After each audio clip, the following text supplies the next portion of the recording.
Hello everyone and welcome to the developer live stream reaction video. It's quite a short live stream actually that they did and had problems. See, this is why you don't use Twitch. I mean, we said that before. Using YouTube, we haven't had as many problems. So streaming problems aside, what did we get revealed to us? Not much really, to be honest with you. Most of it was about Chapter 3. Which we're not going to spoil for you, really. If you saw the stream, you saw the stream. Didn't really get any gameplay changes from it. You know, they were playing a Vigilance Guardian. They didn't have Master Strike. Again, I mean, you've seen the data mine files, and it's getting replaced with Blade Dance, or whatever the hell it's called. But yeah, I mean, if you're going to play a Vigilance Guardian, play it right, at least. You know, they had, like, 6 abilities on the bar, which might be a little bit concerning. At level 60, we should point out. So if we're going to keep all their level 60 stuff, you'd expect at least to see Master Strike there, or Blade Dance, or, you know, whatever they're changing it to. You know, I'm surprised they didn't cover abilities. They didn't cover anything like that. They focused it mostly on the story, which, you know, do you really want to see the story from a live stream? I'd rather hear mechanical details, like, you know, class details, class changes, what they think of the previous expansion. They said Shadow of Revan was good, which fucking wasn't, right? Let's be honest. Shadow of Revan was a piece of shit expansion. It was the worst expansion that this game has ever released, in my opinion. From a story point of view, we've already covered that, really. But yeah, they didn't really do much. I mean, it's like, do we really want to tune in to see snippets of the story? You did get to see some interesting things, some interesting characters. You know, you ran about with Lana, who was healing quite badly, actually. She was doing a very poor job of healing. So the main focus of this was on companions, okay? They answered a lot of questions. Now, nothing new was revealed, because we saw everything. If you look at the datamine file, if you look at the datamine page on the Tor community website, if you look at that, nothing new was revealed in this stream, if you saw that. So it's just everything that they revealed has been data mined already. You can check out the companion changes page if you want. It does contain some spoilers, though. There was no spoilers in this one. Basically, we found out how we're going to get encased in carbonite. Really, we found that out as well. There was a little cutscene at the end, which didn't really reveal anything either. It was just like, oh, you're getting encased in carbonite. We are going to be in for 10 years. We found that out. So it is going to be 10 years. It's going to pass in the game. Wonder if our characters will get any older, or whether the character models will age them slightly. That'd be interesting. Well, I suppose you don't age in carbonite, but maybe our companions are going to age 10 years. You know, so one of the big things that is changing is companions can fill any role again. So you can use HK as a healer. You know, you can heal the meat bags. There you go. That'll thrill them. That'll surely be thrilling for HK. Hey HK, heal me. Heal your I mean, healing is master, fair enough. But yeah, I guess you could use the ship droid if we're still keeping the ship droid as a DPS companion. It'd be nice to use it as a tank, because especially the Empire one, the little sniveling Empire one, use that as a tank. So their gear is going to be cosmetic now. It's just purely cosmetic.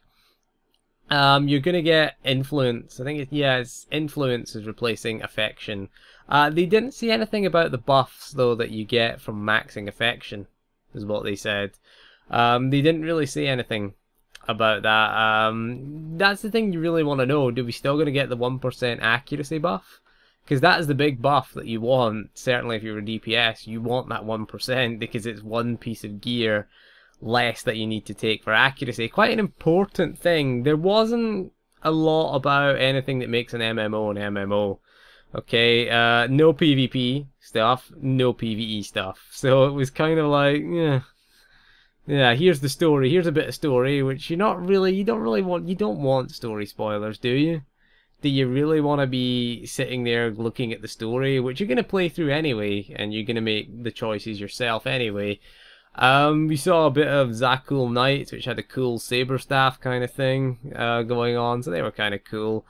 The game looks a bit easy, as it was solo mode, I guess. It does look a bit easy. I mean, even then, a Guardian barely using any of his abilities was able to down them with Lana. We don't know what gear they had on again. They did have a laser thing that killed things, which is pretty cool. the dev touch of death tool that they did with the Guardian shot lasers out of his eyes. You know, at multiple targets, and it kills everyone in the room with one hit. I thought, oh, where the fuck was that on under Lurker HM? I want that for Lurker HM. Put it on a 500-minute cooldown or something like that, but put that in the game. You can kill fucking Lurker, save us wiping all night there. Or, you know, Revanite Commanders when they all come down at the end. Fucking zap them all then. That would be pretty cool. So yeah, it was not very, there's not a lot to say about it really. That's the thing, is like, there wasn't a lot revealed. They seem to be quite happy to be charging you a subscription for a single player game. They were quite patting themselves on the back about that. How much is this going to cost? 0. So what they're basically saying is your subscription is worth nothing to them.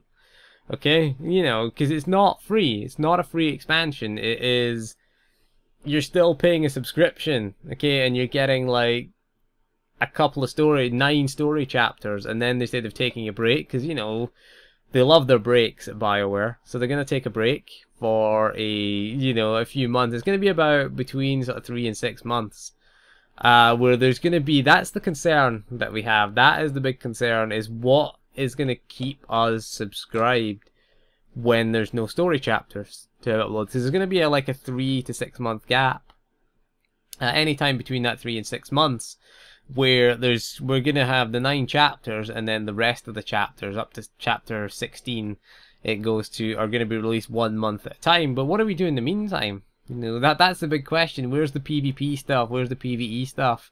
What are we gonna do? What's gearing like? You know, they didn't cover crafting. They didn't cover all those crafting changes. Didn't cover gearing changes. Didn't cover the fact that they're doing away with the main stats. Accuracy is still gonna be a thing. Accuracy, alacrity, still in the game. I've seen some of the PvP tier sets. It's gonna be, I think, 206 and 208 are the 2 PvP sets. I've seen some of the end game crafted gear as well. It's going to be item level 220. Seen the armorings and a couple of hilts and barrels as well. They're going to be item level 220. So I don't know, that'll probably be the 192, I'd imagine. You probably get maybe, I guess, 215 or something like that as the entry level. Or maybe 210, and then 220 will be maybe 225, 226 will probably be the sort of best in slot hard mode stuff. But I'm guessing it'll be the same tier as 192. Again, we don't know this yet. We don't know this, just speculation where it's going to fit in. So I have had a look at it. I have seen a couple of things. But yeah, Mastery taking over as our main stat. No mention of that. There was no mention of anything mechanical. It was all pat ourselves on the back for doing a great job with story and cinematics. But the problem with story and cinematics is they can't carry the game long term. Okay, they can't carry it. You know, what are we gonna do when we're done with the cinematics? You know, cinematic lasts, you know, well, how many minutes of cinematics are gonna be in the expansion? You know, what, 20-30 minutes maybe worth of cinematics, and then what are we gonna do for the next 3 months? That's what I want to, that's the big question that I wanted answered. What are we going to do end game? Are we just gonna, we're just gonna be raiding the same old content? What is the gearing process gonna be like? How are they gonna handle the tuning of the story mode ops? Did they feel that, you know, Shadow of Revan was a success in that point of view? It wasn't. Spoiler alert. Not a success. You killed casual raiding. You know, you killed off the casual raider that was so prevalent in Rise of the Hutt Cartel. Rise of the Hutt Cartel was a good expansion. If they can get back to that, the story was kind of flat in Hutt Cartel. McKeb wasn't great. They're also doing away with the McKeb staged weekly as well, which I've never done. I've never ever done dailies on McKeb. It's like, no, I'm never going back there again. I don't think I ever went back there when I finished with McKeb and thought, yeah, I'm off. I'm not going back there again. I'll just stick to the old dailies until CZ198 came out, and then it's like, yeah, I'll do that. That's better. But yeah, I've never done it. Maybe I'll go do that at some point. Maybe we'll go do that with their level 60 and, you know, do the staged weekly. So they're going to reward people who do it, apparently. I don't know what they're going to give you. Probably a title or something like that. Something cosmetic, I'd imagine, if you do the staged weekly. So it is going from the game. There's not a lot else going from the game. Companions that are... You're going to be able to select from a set of classic companions that are not vital to the story. Because some companions are going to be vital to the story in Knights of the Fallen Empire, and some companions aren't. You're going to be able to select them from a classic companions, okay?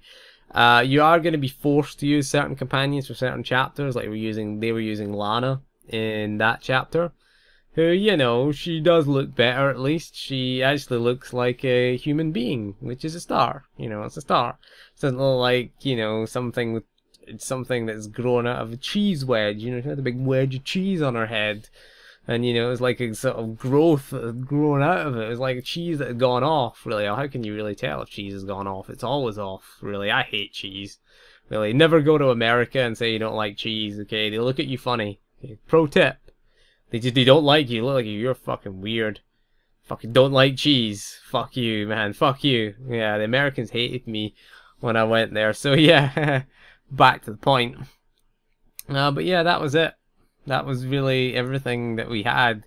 Companion changes. Again, we want to know these things. We want to know about ability changes. We want to know what their thoughts are on how classes are performing as we go forward. Hopefully we'll get some dev blogs. We need to see some blogs about what they think of each class, because they did that before each expansion, what the goal is for each class, and you know what to expect in the expansion, because that's the kind of things that we want to get into. I mean, they could have at least mentioned something in the stream, but they didn't. So anyway, that is all for this video. So thank you for joining me, and we'll see you again soon, and goodbye.